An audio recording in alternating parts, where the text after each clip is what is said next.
নিরাপত্তাজনিত কারণে ইরানের প্রয়াত সর্বোচ্চ নেতা আয়াতুল্লাহ আলী খামেনির জানাজা ও দাফন অনুষ্ঠানে অংশ নেবেন না তার ছেলে ও বর্তমান সর্বোচ্চ নেতা মুস্তফা খামেনি। ভারতে নিযুক্ত ইরানের বর্তমান নেতার প্রতিনিধি এ তথ্য নিশ্চিত করেছেন। বৃহস্পতিবার ভারতীয় সংবাদ মাধ্যম ইন্ডিয়া টুডেকে দেয়া এক সাক্ষাৎকারে আয়াতুল্লাহ হাকিম এলাহি এ তথ্য নিশ্চিত করেন।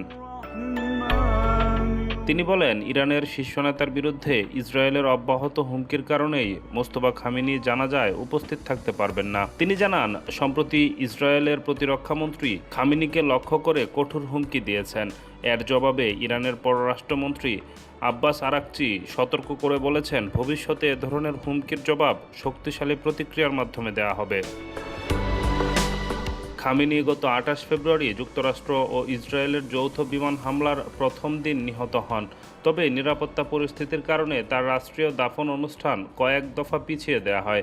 ইরান কর্তৃপক্ষ জানিয়েছে, আনুষ্ঠানিক জানাজা ও দাফন উপলক্ষে দেশজুড়ে নজিরবিহীন জনসমাগমের প্রস্তুতি চলছে। ইরান কর্তৃপক্ষের ধারণা, রাজধানী তেহরানে প্রায় ২ কোটি এবং দেশজুড়ে মোট ৩.৫ কোটি মানুষ এ আয়োজনে অংশ নিতে পারেন। এছাড়াও ৯০টির বেশি দেশের প্রতিনিধি এবং প্রায় ১৪,০০০ সাংবাদিক উপস্থিত থাকার সম্ভাবনা রয়েছে।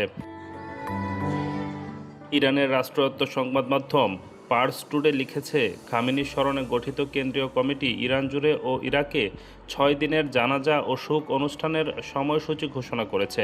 আগামী ৪ ও ৫ জুলাই ইমাম খামেনি মুসাল্লায় শেষ বিদায় অনুষ্ঠান হবে, যার মধ্যে প্রথম জানাজা কর্মসূচি রয়েছে। ৬ জুলাই তেহরানে প্রধান শোকযাত্রা অনুষ্ঠিত হবে। এরপর ৮ জুলাই খামেনির মরদেহ ইরাকে নেওয়া হবে। সেখানে নাফাজ ও কারবালা শহরে শোকযাত্রা ও জানাজা অনুষ্ঠিত হবে। পরদিন ইরাকের মাশহাদে হজরত ইমাম রেজা আলাইহিসসালামের মাজারে দাফন করা হবে।